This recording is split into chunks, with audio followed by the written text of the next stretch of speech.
One of the questions I get a lot on my channel is, how long does it take to learn Python and become job ready? Well, there is no single answer. It really depends on you and how much effort and commitment you want to put into this.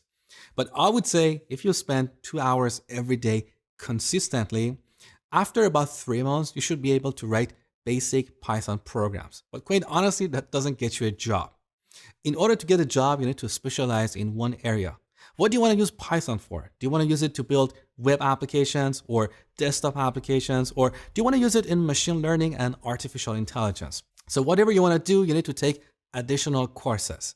For example, if you want to become a web developer, in addition to learning Python, you should also learn about HTML, CSS, some JavaScript, and Django, which is a popular Python framework for building web applications. Learning all these things would take you another 6 months. So in total, you need 9 to 12 months to become job ready. At that point, you can get a junior developer job with a salary of about $50,000 to $60,000 a year.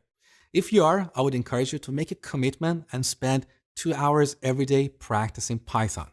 And use the comment box below and let me know why you're learning Python. What do you want to do with it? What's your dream job? I would love to hear your story.